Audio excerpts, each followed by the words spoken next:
ولا شك أن محمدًا شمس الهدى إليه رغبنا مؤمنين فنشكر.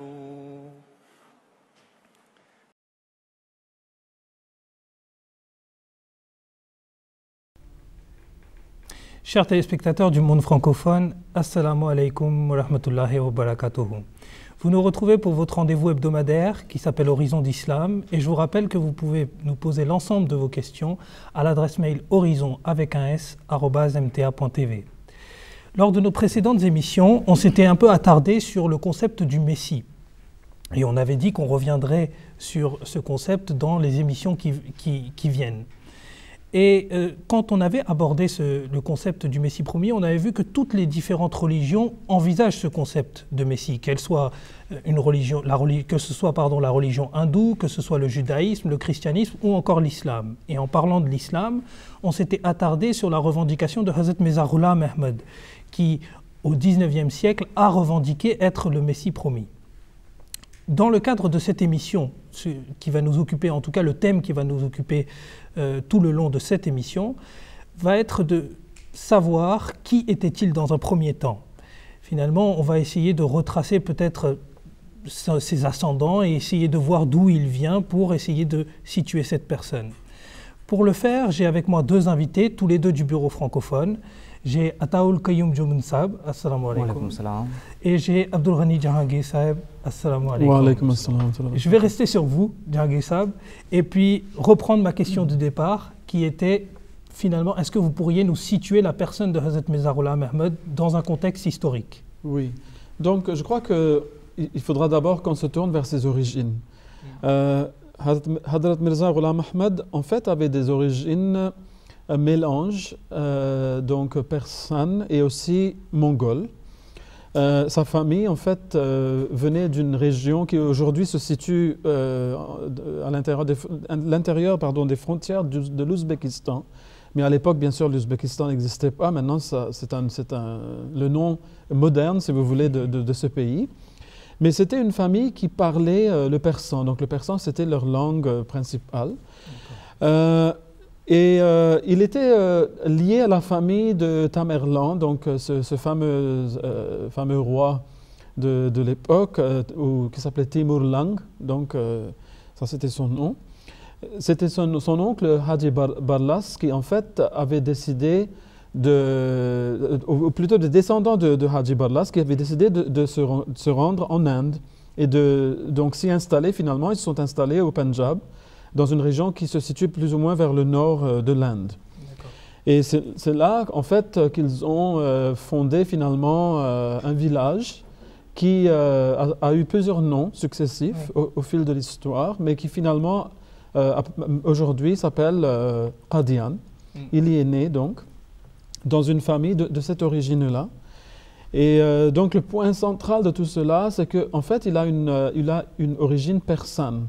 Et nous allons peut-être revenir à cela plus tard, car cela revêt une importance fondamentale. Oui. Parce qu'effectivement, et on avait commencé déjà à l'aborder lors de nos précédentes émissions, c'était le fait que le saint prophète Mohammed sallallahu alayhi wa sallam, quand il avait envisagé la venue du Messie, il avait posé sa main sur Salman de Perse. Oui. Et du coup, effectivement, si on fait le lien, il y a une importance fondamentale entre ce que l'on peut appeler le monde perse et cette prophétie. Donc le prophète Mohammed sallallahu alayhi wa sallam, quand il a mis sa main sur Salman le Perse, ou le persan, il avait dit que ça serait quelqu'un de parmi ces gens-là qui atteindrait la foi lorsque la foi aurait disparu de la terre et serait remontée, pour ainsi dire, comme l'a dit le prophète, jusqu'aux Pléiades. Et donc il fallait s'attendre à voir quelqu'un ramener, maintenant ce n'est pas une petite tâche, de ramener la foi pour les musulmans, alors qu'ils ont le Coran, ils ont l'islam en tant que tel, mais ils ont perdu la foi. Donc il est en train de parler de ce phénomène de la perte de foi, qui est quand même un phénomène de taille. Car on ne suit pas l'islam, on ne prie pas à Allah, et on ne fait pas le ramadan, etc., et le hajj, le pèlerinage à la Mecque. tout en perdant sa foi. Donc, qu'a-t-il voulu dire par cela? Nous allons peut-être explorer cela aujourd'hui. Alors, Inch'Allah. Inch'Allah. Justement, pour continuer peut-être sur cette lignée, on voit, vous nous avez rappelé un petit peu, on a fait ce comparatif avec Salman le Perse, mais quelles ont été les déclarations de Hazrat Mirza-Ghulam Ahmad? Une fois qu'il est arrivé, bon, il est né dans un village que vous avez cité, qui s'appelle Qadian. Avant, il a eu plusieurs noms et qu'il y a eu une évolution progressive de ce nom. Mais pourquoi il revêt une importance? Pourquoi le 19e siècle est marqué justement par le fait que Hazrat Mirza-Ghulam Ahmad devait venir? Pour venir sur la personne de Hadrat Mirza-Ghulam Ahmad de Qadian, c'est que dès son jeune âge, il était toujours très intéressé par la religion. Tout jeune, il a été intéressé par la religion, surtout à l'époque du 19e siècle. L'Inde était colonisée par l'Empire britannique, et avec l'Empire britannique, dans les navires de l'Empire britannique étaient venus des missionnaires chrétiens de l'Europe tout entière, de la Grande-Bretagne, mais de l'Europe tout entière, et ils avaient choisi l'Inde comme le terrain pour prêcher le christianisme. Cela avait débuté très longtemps. Donc, face à cette situation, Hadrat Mirza-Ghulam Ahmad a eu l'occasion donc de réfléchir sur la religion, de faire des études comparatives, et très tôt il a été intéressé par la situation des musulmans, et il a vu les attaques qui étaient lancées contre le saint prophète Mohammed, contre le Coran, contre l'islam, tous ces assauts qu'on lançait contre l'islam, et il a commencé à défendre le Saint-Coran, défendre l'islam. Il l'a fait tout d'abord en publiant des articles. Petit à petit, il n'était pas vraiment intéressé par ce bas monde. Ses parents, ses ancêtres étaient des gens de ce monde, mais lui, il n'était pas intéressé. Il s'est coupé de ce monde pour se consacrer entièrement à la religion. À tel point que quand un jour son père a dit à quelqu'un qui est passé que j'ai un autre fils qui s'appelle Mirza-Ghulam Ahmad, l'autre lui a dit non, mais c'est qui? On ne l'a jamais vu. On lui a dit allez-y, regardez dans la mosquée, vous l'allez voir là-bas. Donc tout jeune, il était intéressé. Et peu à peu, Mirza-Ghulam Ahmad en 1882, il s'est dit Mujaddid. Il se disait auparavant qu'il était récipiendaire de révélations de la part de Dieu, mais ce fut en 1882 qu'il s'est proclamé être le réformateur de l'époque. Le terme Mujaddid renvoie bien à réformateur. Réformateur. D'accord. Donc il s'est dit être réformateur en 1882. Ensuite, plus tard, en 1891, c'est là qu'il s'est dit être le Messie et le Mahdi. Et on va revenir là-dessus. Il y a plusieurs étapes par lesquelles il est passé. Il a fondé aussi sa communauté. Il a accepté les allégeances de ses suivants en 1889. Et puis, ce fut plus tard, en 1900, qu'il a donné le nom Ahmadiyya à cette communauté. Alors, quand vous dites il a pris l'allégeance, ce serment d'allégeance correspond à la date de fondation de la communauté Ahmadiyya, du coup. Oui, donc en acceptant ses membres, il a dit que je suis là pour fonder cette communauté. Il a donné 10 conditions pour lesquelles qu'on doit respecter pour que l'on puisse entrer dans cette communauté. Et il a dit qu'il ne désire pas que tout un chacun entre dans cette communauté. Il a mis des règles très strictes. Il désirait fonder une communauté de vrais musulmans, des personnes qui seront à l'exemple des enseignements de l'islam, qui seront des gens qui vont suivre les pas du saint prophète Mohammed et qui vont, par leur exemple, par leur pratique, démontrer l'islam. D'accord. Juste sur cette question de, justement, il fonde cette communauté en 1889 qui s'appelle la communauté musulmane Ahmadiyya. Alors la question logique, c'est est-ce que, et qui est assez souvent posée finalement, c'est est-ce que Ahmadiyya renvoie à Hazrat Mirza-Ghulam Ahmad et il a collé IA pour marquer l'appartenance à son propre nom, ou est-ce qu'il y a une autre signification? D'où vient ce nom de cette communauté? En fait, il faut comprendre que cet aspect-là intéressera seulement les musulmans. Car c'est un homme qui s'est adressé à toutes les religions. Il ne s'est pas adressé seulement à l'islam. Mais tout bon musulman saura que le prophète de l'islam, le prophète Mohammed, que la paix soit sur lui, s'appelait en fait Mohammed Ahmad. Il avait 2 noms. Donc le premier nom a une connotation de gloire et de force. Oui. Et le nom d'Ahmad, en fait, a une connotation de beauté et de souplesse et de douceur. Et en fait, il y a une prophétie donc, dans le Saint-Coran qu'il y aurait 2 groupes de croyants, donc parmi les musulmans, qui seraient vraiment de marque dans l'histoire de l'islam. Et le Coran les appelle les awwalin ou les awwaloun. Bon, ça c'est la grammaire arabe, hein. C'est le même mot en fait. Donc ceux du début, les premiers, et al-akhirun ou al-akhirin. Donc ce sont ceux de la fin, les derniers. Donc il y a ces 2-là, les 2 groupes. Et le Coran en parle à plusieurs reprises en fait. Donc on voit que au début, on a vu l'arrivée du prophète Mohammed sallallahu alayhi wa sallam, qui a lancé le message de l'islam. Ce message a commencé à se propager tout d'abord en Arabie, mais ensuite a dépassé les frontières et a commencé à poursuivre son chemin, oui, sur une région très large dans le monde, mais qui n'a pas quand même atteint tous les continents. Oui. Oui. Et donc, dans ce premier volet, si on veut, de la propagation du message de l'islam, on a vu un genre de grandeur et de frayeur même. Les peuples avaient peur du prophète Mohammed sallallahu alayhi wa sallam. Il a inspiré la crainte. Et ça, il l'a dit lui-même. Il a dit que l'une des facettes de sa personne était qu'il a inspiré la crainte aux autres, aux peuples autres que le sien. Et donc, quand il voyait cette avancée fulgurante de l'islam, et ce n'est pas une avancée militaire, au contraire, oui. C'est une avancée, une avancée civilisante en fait. Oui. Donc on a vu que les civilisations de son époque étaient vraiment en train de s'écrouler, qui avaient perdu leur valeur d'antan, qui avaient perdu leur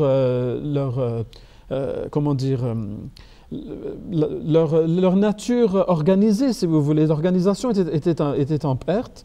Face à cette poussée d'une nouvelle civilisation très organisée, très unie, très unifiée, elles ont eu peur.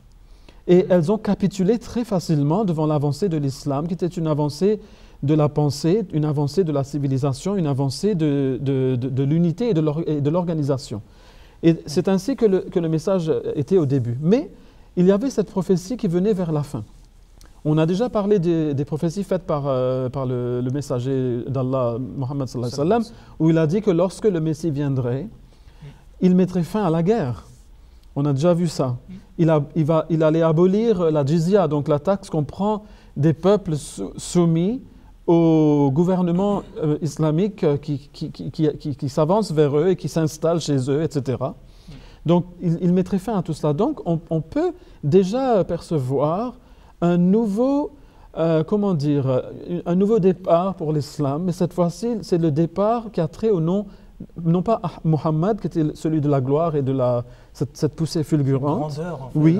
Là, c'est le côté logique, le côté beauté, le côté douceur. Ça serait une nouvelle poussée de l'islam, mais ça serait basé sur ces valeurs-là. Et là, ça aurait trait au nom d'Ahmad. Et donc, en arabe, ce qui a trait à Ahmad, c'est Ahmadi au masculin, Ahmadiyya au féminin. Et c'est de là que vient le nom Ahmadiyya. Ça ne vient pas du tout du nom Ghulam Ahmad, qui signifie le serviteur d'Ahmad, donc qui veut dire le serviteur du prophète Mohammed sallallahu alayhi wa sallam, qui s'appelait aussi Ahmad. Et donc ça a trait à cela. Mais je crois que la question qu'il nous faut aussi explorer, oui. C'est pourquoi il est apparu en Inde en fait. Peut-être qu'on pourra revenir à cela. Alors justement, avant de revenir à l'Inde, pour y aller en douceur, si vous voulez, est-ce que l'époque même de son arrivée était déjà propice à son événement? C'est ça, parce qu'en fait, une fois qu'il est venu en Inde, on pourra peut-être exposer ce qu'il a fait, etc.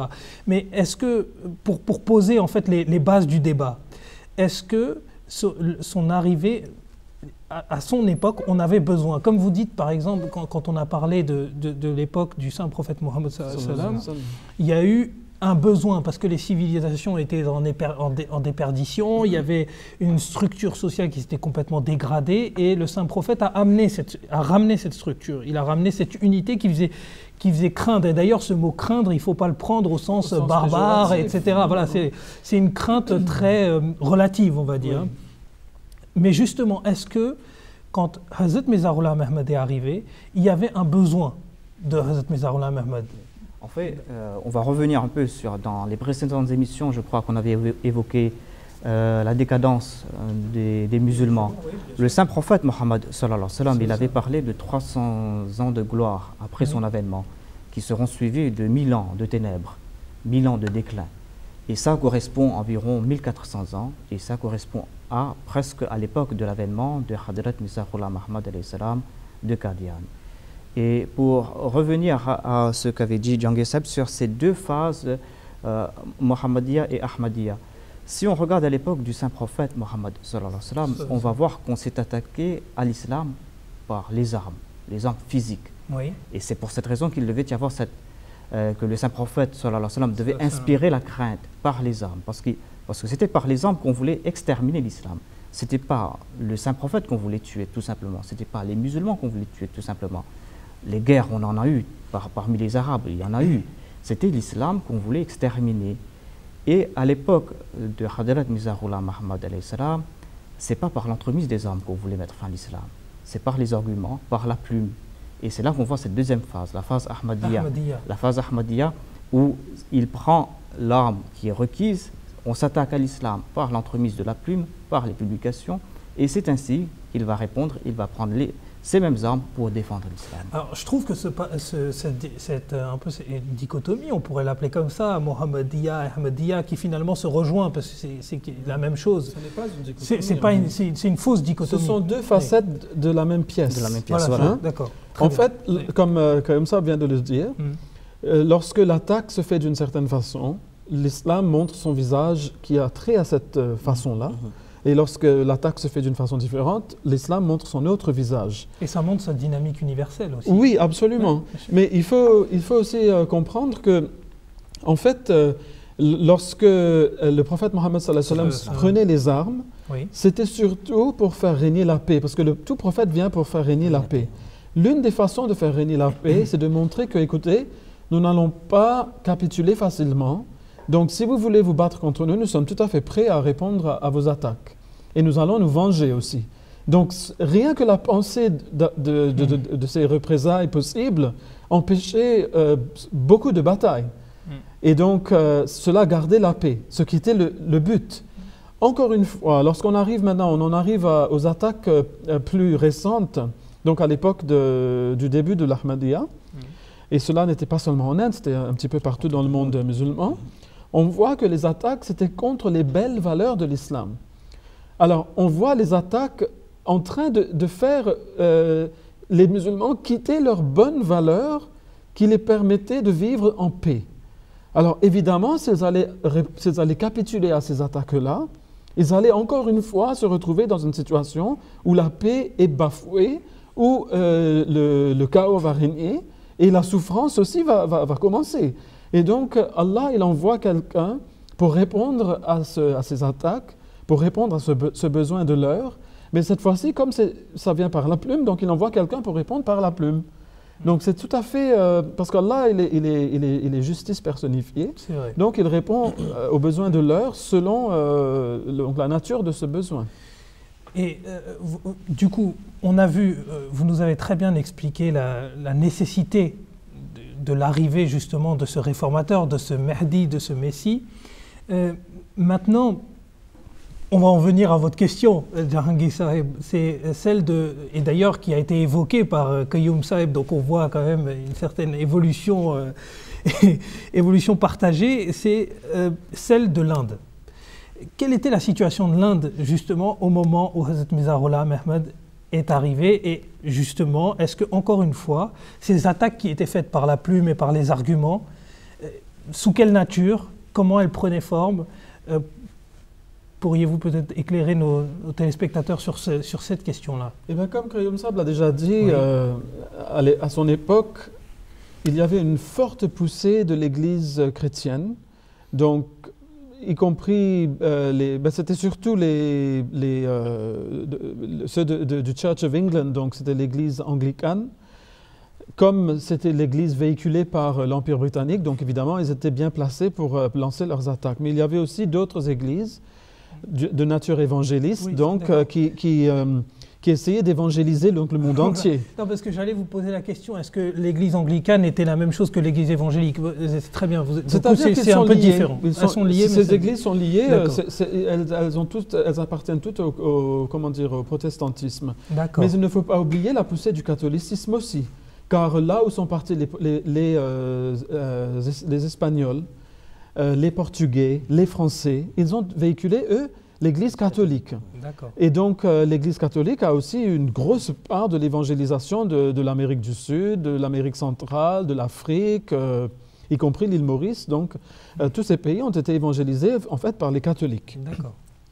Mais en gros, les pays musulmans étaient dans une situation vraiment de grande faiblesse, y compris au niveau de leur civilisation, de leur science, de leur système éducationnel. Enfin, dans tous les domaines, ils étaient en train de perdre la face devant la poussée de l'Occident. Et ça, ce n'était pas seulement chez les musulmans. C'était un phénomène pas du tout localisé, c'était un phénomène global. Donc, face à la poussée de l'Occident, que ce soit protestant ou l'Occident catholique. Et donc, c'est dans ce milieu-là qu'est arrivé maintenant Mirza Ghulam Ahmad. Et il a vu que l'Église était en train de profiter de cette faiblesse des musulmans. Et comme l'Inde était un pays qui avait connu des souverains musulmans pendant plus de 5 siècles, donc c'était un pays, on peut dire, un peu musulman, si vous voulez, ils en ont profité pour lancer des attaques, non seulement du côté, je parle d'abord de l'évangélisation positive, c'est-à-dire de faire du marketing en faveur de l'Église, mais il y avait aussi les attaques, les plus viles, sur le caractère du prophète Mohammed sallallahu alayhi wa sallam, sur ses épouses, sur ses compagnons, et sur le message de l'islam, le Coran, enfin tout y passait. Et personne n'osait y répondre, car quiconque se dressait contre l'Église pensait peut-être s'attirer les ires des Britanniques aussi, comme les deux allaient de pair. Et donc, les gens hésitaient. On n'allait pas contredire l'Église, parce que contredire l'Église, ça équivaudrait un petit peu à contredire les pouvoirs en place. Oui, c'était une grande puissance, en fait, en quelque sorte. Oui. Voilà. Et donc, personne n'osait le faire. Mais il y avait un homme qui s'est levé et qui a commencé justement à le faire. C'était Mirza Ghulam Ahmad de Qadian. Mais pourquoi est-il venu en Inde? Il aurait pu venir ailleurs. D'ailleurs, on nous pose souvent la question, surtout ce sont les arabophones. Surtout. Et ils disent souvent pourquoi il n'est pas venu à la Mecque ou pourquoi il n'a pas été suscité en Arabie Saoudite. Il faut qu'il soit absolument en arabe. Et c'est un peu comme le prophète Mohammed sallallahu alayhi wa sallam, on nous a déjà fait ce coup-là, n'est-ce pas? On a déjà vu comment les Juifs, ils ont dit, écoutez, nous aussi on s'attendait à un prophète, mais il est arabe, pourquoi est-ce qu'il n'est pas juif? Il fallait qu'il soit juif. Donc en fait, on veut toujours que la personne apparaisse chez soi. Ou bien, si c'est au niveau d'un seul peuple, que ce soit dans une clique quelconque et pas dans une autre. Oui. Il faut que ce soit dans ces familles-ci et pas dans ces familles-là. En fait, l'homme ne sait pas ce dont il a besoin, Dieu sait mieux. Oui. Mais comme le prophète l'avait déjà dit, sallallahu alayhi wa sallam, qu'il fallait regarder chez les Persans. Il a déjà montré du doigt les Persans, en mettant la main sur Salman le Persan, donc il a bien délimité déjà, hein, donc il ne faut pas chercher chez les Arabes. Donc quiconque va aller chercher chez les arabophones, déjà est en train de se mettre donc en travers de ce qu'avait dit le prophète sallallahu alayhi wa sallam. Mais maintenant, l'Inde britannique, c'était la place rêvée pour l'arrivée de cette personne qui allait lancer la deuxième phase de la poussée de l'islam.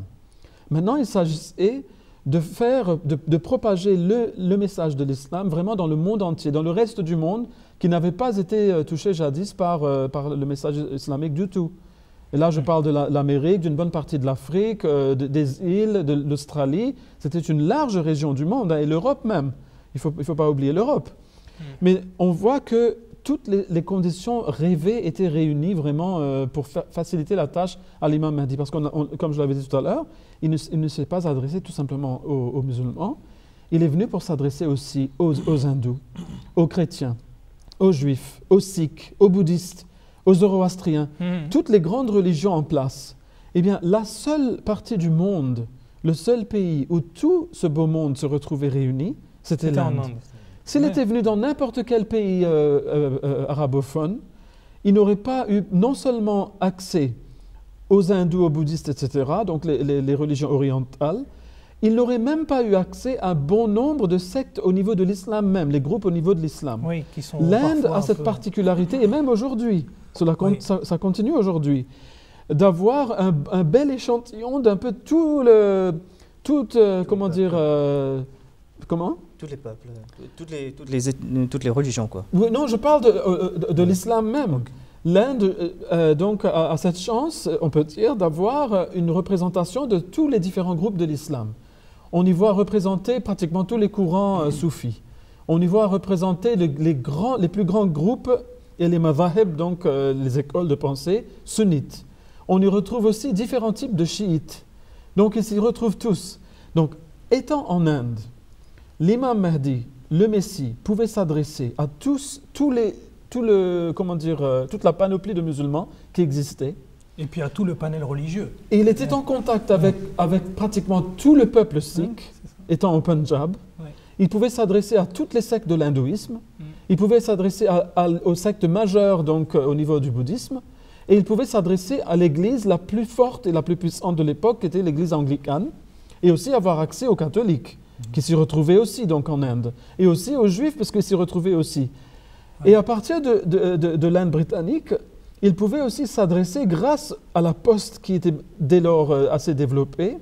Et puisqu'il y avait un système ferroviaire très poussé en Inde, même à l'époque, donc son message pouvait arriver véhiculer. vraiment au monde entier. Oui. Il pouvait s'adresser aux autres peuples à l'extérieur de l'Inde. Donc vraiment, l'Inde de l'époque britannique, le Raj britannique, c'était la place rêvée pour être l'arrivée suscité. d'un réformateur universel. Très bien. Et en plus, pardon, excusez-moi quand même.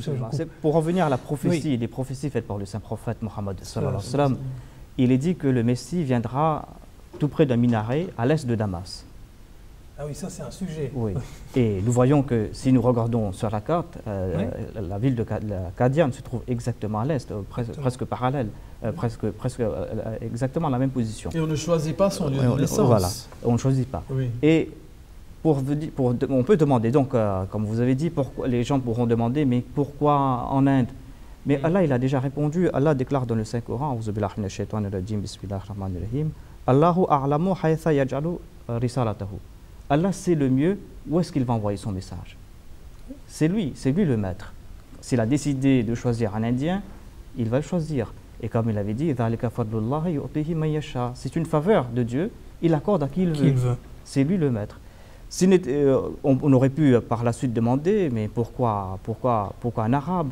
Pourquoi un Indien? Pourquoi un Chinois? Mais c'est Dieu qui choisit la personne. Et comme l'avait bien dit Jahangir Sahib, toutes les conditions étaient réunies en Inde pour qu'il y ait, d'une part, cette confrontation. La technologie était là aussi. Toutes les technologies commençaient à se développer. On était dans la phase où l'Angleterre, le Royaume-Uni, avait lancé la révolution industrielle. C'est grâce à l'Angleterre qu'il y a eu toutes ces grandes inventions, le chemin de fer, le télégraphe, les moyens de communication, l'imprimerie. Toutes les conditions étaient réunies, commençaient à se réunir donc, pour que l'on commence à transmettre ce message de l'islam. Pour qu'il y ait justement ce deuxième avènement de l'islam voilà. qui arrive.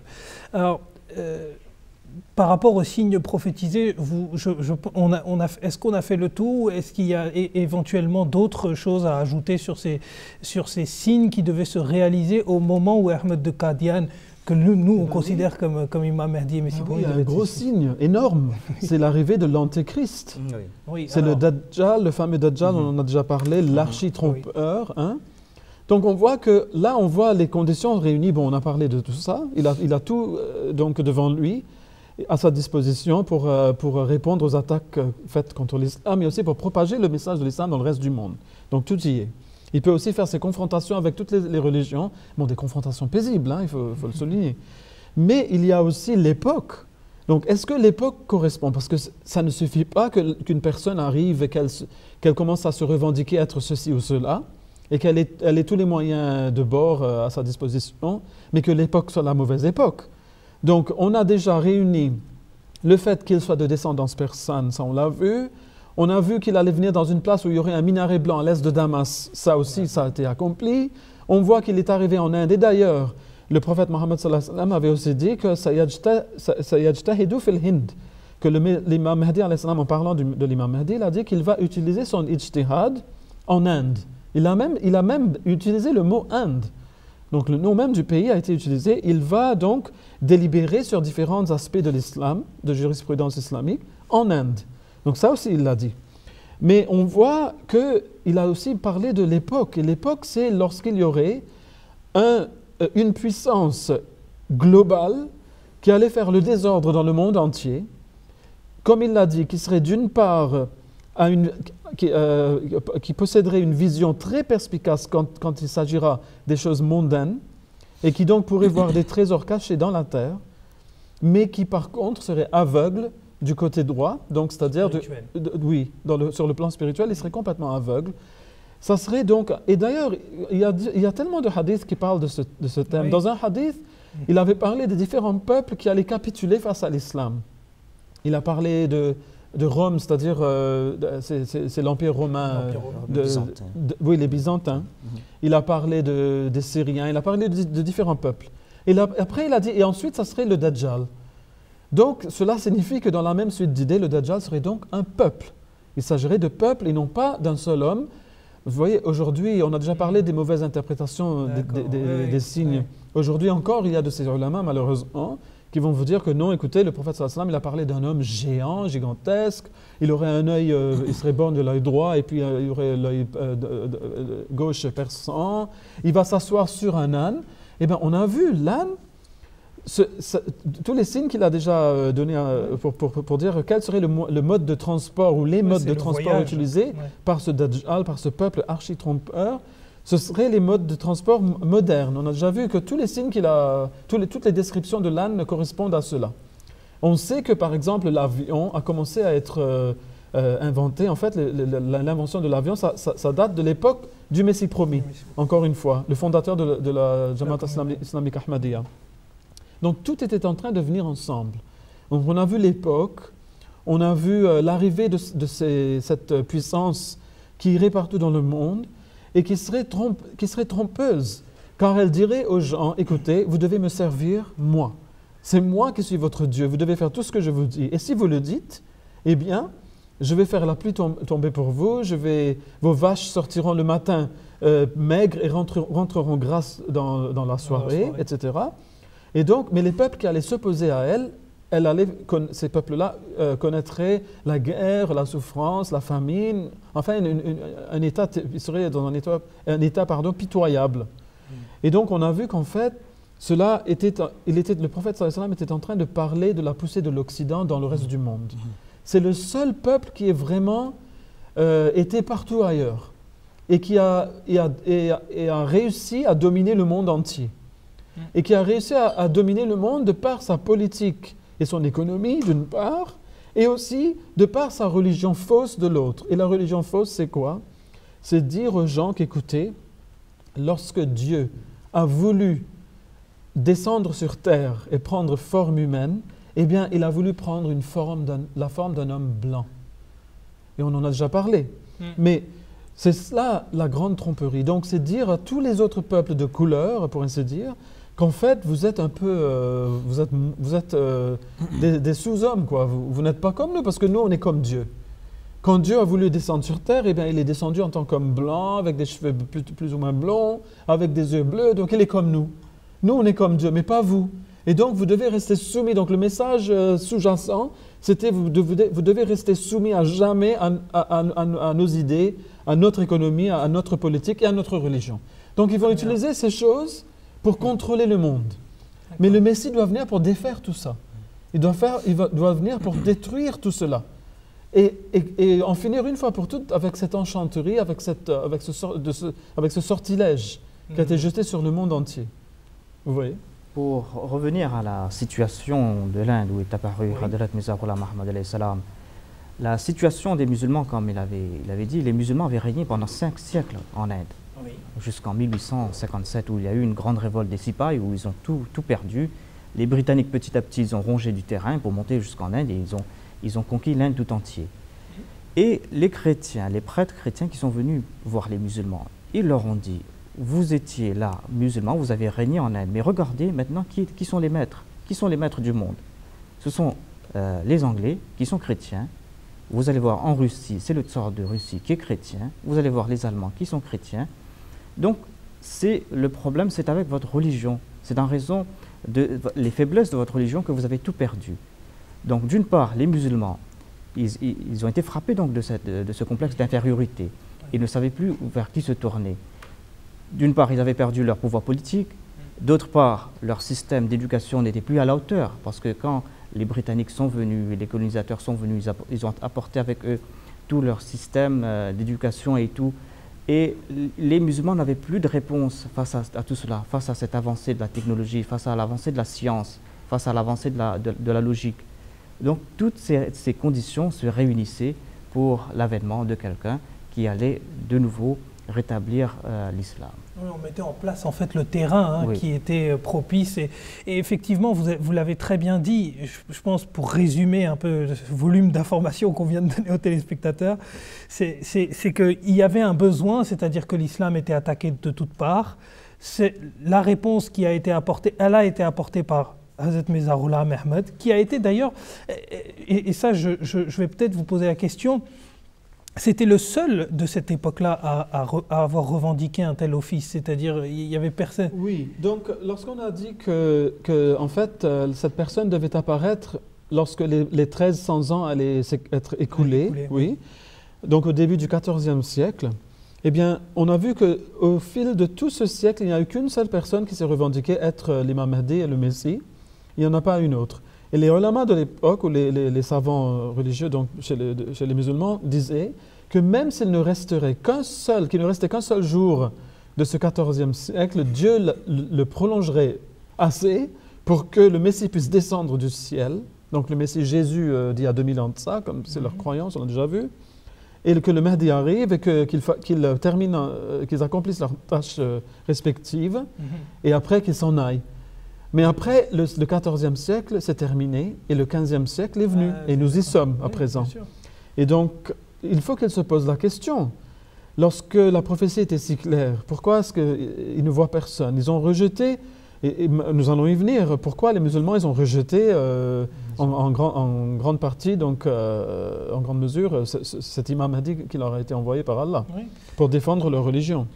Nous allons voir tout ça. Alors, très bien, donc c'était une des seules personnes, même la seule personne, comme vous venez de le dire, qui a revendiqué cet office, et il a répondu à travers les arguments, à travers la logique, et il a rétabli en fait la pureté originelle de l'islam, ça veut dire sa dimension et sa dynamique universelle, comme on a vu avec la Mohammedia et la Ahmadiyya. Et en plus, ce que je voulais ajouter tout à l'heure par rapport à ce que Jahangir Saheb a dit, c'était que le Messie promis, Hazrat Mirza Ghulam Ahmad, s'est adressé à tous les peuples. Et on le voit même dans les intitulés de ses ouvrages. Les intitulés de ses ouvrages et les questions qu'il aborde, en fait, s'adressent véritablement à tout le monde. Je crois qu'il y avait un courant qui était assez fort, c'était les samadjistes, les Arya samadjistes, qui étaient des hindouistes. Il s'est adressé à eux. Un mouvement réformateur au niveau de l'hindouisme. De l'hindouisme, voilà. Et il s'est adressé à eux, il s'est adressé aux musulmans en priorité, il s'est adressé au christianisme, et il a apporté véritablement... Et même aux athées, à l'athéisme aussi. À l'athéisme. En fait, un panel de religions et du coup de non-religions, si on devait prendre en considération le cas des athées. Donc voilà, là je pense qu'on a dressé un bon portrait de Hazrat Mirza Ghulam Ahmad. On voit à peu près ce pourquoi il a été suscité. Mais maintenant, on en vient à l'épineuse question des preuves. Comment en fait on va concilier d'une part d'un côté le Saint-Coran avec les hadiths et avec Mirza Ghulam Ahmad. C'est-à-dire que le Saint-Coran dit quelque chose, les hadiths disent quelque chose, et en quoi ça atteste de la véracité de Hazrat Mirza Ghulam Ahmad? Avant de venir sur votre question, on parlait de l'époque, et Hazrat Mirza Ghulam Ahmad, c'était une personne d'une grande humilité. Et voyez ce qu'il a dit dans un de ses vers, dans un de ses poèmes. Il a déclaré « C'est l'heure de l'avènement du Messie et de personne d'autre. Et si je n'étais pas venu, quelqu'un d'autre serait venu à ma place. » C'était vraiment l'heure de l'avènement d'un réformateur, d'un Messie. L'époque criait à propos de l'avènement d'un Messie. Il a déclaré que si moi je n'étais pas venu, quelqu'un d'autre, Dieu aurait envoyé quelqu'un d'autre. Pour revenir sur les preuves, les arguments à propos de la véracité de Hadrat Mirza Ghulam Ahmad alayhi salam, c'est ça la grande question, comme vous avez dit. Quelqu'un s'est dit Messie, beaucoup de gens se sont dit Messie, quoi. Comment connaître, comment savoir s'il dit vrai? Ben, tournons-nous un peu vers ce que nous dit le Saint-Coran sur les principes que nous présente le Saint-Coran à propos des prophètes. Il est dit à propos du Saint-Prophète Mohammed sallallahu alayhi wa sallam qu'il a donné cet argument aux gens de la Mecque. Il leur a dit فَقَدْ لَبِثْتُ فِيكُمْ عُمَرًا مِنْ قَبْلِ أَفَلَا تَعْقِلُونَ. Quand il s'est dit prophète, les gens l'ont rejeté, mais il leur a dit à son peuple, regardez ce que j'ai accompli auparavant. J'ai vécu parmi vous. Est-ce que vous avez vu que jamais j'ai menti? Si j'avais menti auparavant, eh bien, vous pouvez me qualifier de menteur, mais vous êtes tous unanimes que moi, je suis Al-Amin, je suis le véridique, je n'ai jamais menti. Pourquoi donc aujourd'hui je vais mentir au nom de Dieu? Et c'est ce qui se passe pour Hadrat Mirza Ghulam Ahmad alayhi salam, lui aussi. Avant de se dire réformateur, avant de se dire Messie, avant de se dire Mehdi, il a défendu l'islam corps et âme. Il a écrit un grand ouvrage, un chef-d'œuvre de l'époque, qui est toujours un chef-d'œuvre aujourd'hui même, qui est Brahim Ahmadiyya, pour défendre l'islam, pour défendre le Saint-Coran. Les musulmans étaient apologétiques auparavant, avant son avènement, avant qu'il prenne sa plume pour défendre l'islam. Mais lui, il est parti de l'avant, il a lancé des arguments, il a lancé des défis, il a demandé aux autres de venir de l'avant, défendez votre religion, prouvez la véracité de l'islam. Il a déclaré, moi, je suis, si vous voulez connaître la véracité de l'islam, eh bien moi, je peux servir de signe, venez avec moi, Dieu me parle, Dieu s'adresse à moi, il me montre des signes et des miracles, venez vers moi. Donc, nous voyons que, avant de se dire Messie, avant de se dire Mahdi, tous les musulmans de l'Inde étaient unanimes, même parmi ceux qui allaient être ses ennemis les plus acharnés. Oui. Il l'avait qualifié de champion de l'islam. Certains l'avaient dit, proclamez-vous réformateur, nous sommes prêts à vous prêter allégeance. Il y en a même un qui avait dit, proclamez-vous Messie, parce qu'on a besoin d'un Messie. Il a refusé, parce qu'il l'a fait seulement quand Dieu le lui a révélé, en fait. Oui. Donc, nous voyons qu'avant de se dire Messie, avant de se dire Mehdi, avant de se dire réformateur, il était acclamé par tous les musulmans de l'Inde, et même d'ailleurs, qu'il était un très grand champion de l'islam. Pourquoi donc allait-il mentir maintenant?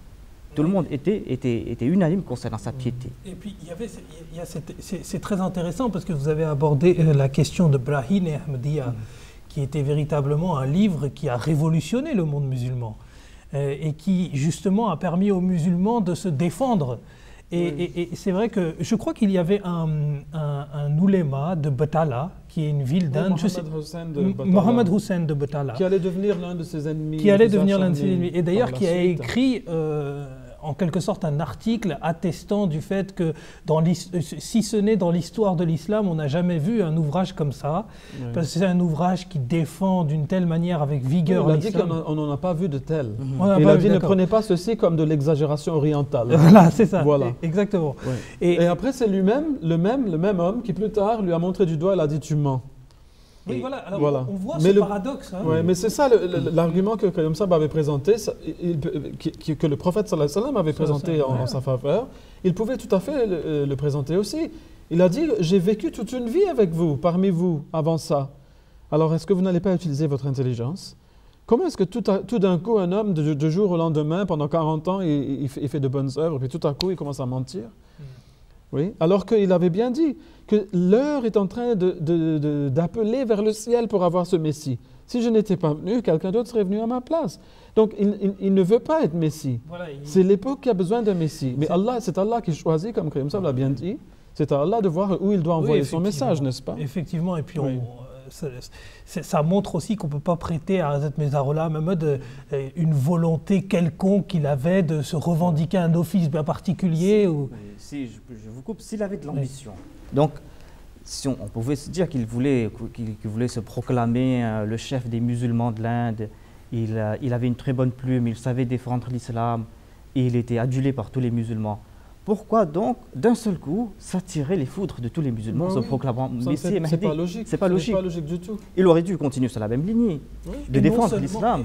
Tout le monde l'aurait adoré. Tout le monde l'aurait adoré, l'aurait adulé. Et puis non seulement des musulmans, mais il s'est aussi tourné vers les autres religions. Oui, mais tout le monde le détestait. Tout le monde le détestait. Parce voilà. qu'il était bien en train de leur dire là où ils avaient erré. Oui. C'était ça la tâche, l'une des tâches qu'avait bien déligné le prophète Mohammed sallallahu alayhi wa sallam, lorsqu'il a dit qu'il viendrait hakaman adlan, donc il viendrait en tant que juge pour faire justice et pour décider du bon et du mauvais chez tout le monde. Mais évidemment, bon, quand on vous dit la vérité, ça blesse. Quand on vous dit que vous avez erré, vous avez transgressé, ça vous blesse. Mais il était venu pour leur dire cela, pour mettre le miroir devant eux et pour qu'ils se regardent un petit peu dedans et qu'ils puissent se changer, pour qu'ils puissent se réformer. Et puis, un réformateur, il vient réformer justement les gens. Effectivement, et puis ça aboutissait parfois à des situations un peu absurdes où on voyait que justement les autres religions, que Hazrat Mizarullah Ahmad avait justement, il avait touché là où ils erraient, comme vous dites, Jahangir Sahib, et ben ces religions se liguaient contre Hazrat Mizarullah Ahmad pour faire des faux, je pense à cette affaire avec Clark, avec Henri Martin Clark, mais on y reviendra sur toutes ces questions, hein. Ça peut faire l'objet de multiples émissions, mais c'est vrai que Hazrat Mizarullah Ahmad avait la défense de l'islam en lui, et il s'était attiré les foudres des musulmans et ça n'avait pas de sens par rapport à son vie. Mais je reviens à cette question, en fait, le Coran et les hadiths, s'ils prouvent la véracité du Messie promis, donc de Hazrat Mizarullah Ahmad. En quelques minutes seulement, peut-être, si vous pouvez nous dire quelques mots et on reviendra sur l'émission d'après. Moi, ce que j'aimerais dire du hadith, parce qu'on a déjà vu une preuve du Coran, c'est la vie qu'on peut analyser, voir, faire la psychanalyse un petit peu de la personne. Hein? Une personne ne change pas du jour au lendemain, ça on l'a déjà vu, ça vient du Coran.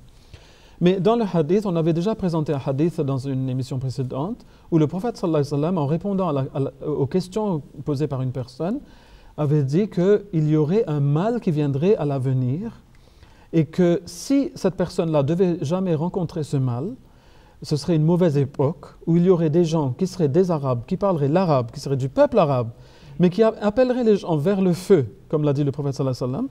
Eh bien, que devait-il faire? Il devait se joindre à la Jama'at, la Jama'a et son imam. Donc la communauté même et son imam.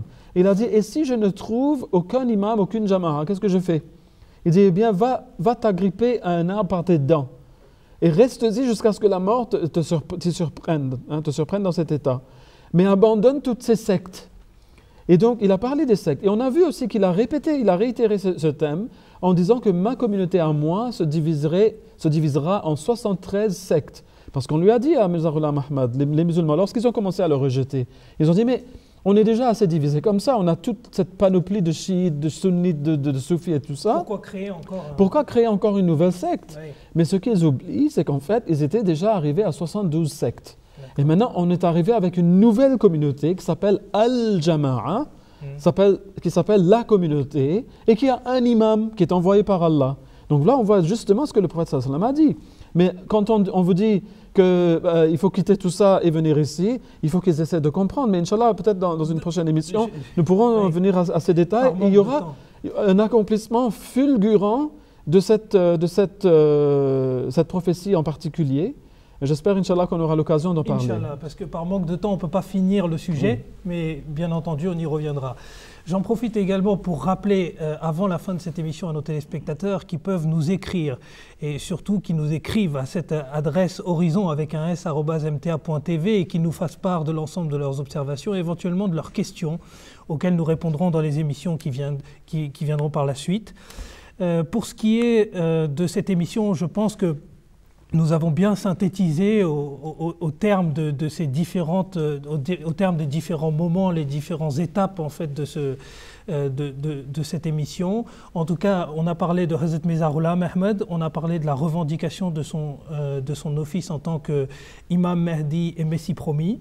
Et on a conclu par certaines prophéties et on a vu comment, à la lumière de ce que Hazrat Mizarullah Ahmad a affirmé, celles-ci se sont accomplies. Pour ce qui est du reste, nous vous donnons rendez-vous lors de notre prochaine émission. Assalamu alaikum wa rahmatullahi wa barakatuhu. ولا شك أن محمدًا شمس الهدى، إليه رغبنا مؤمنين فنشكر. له درجات فوق كل مدارج،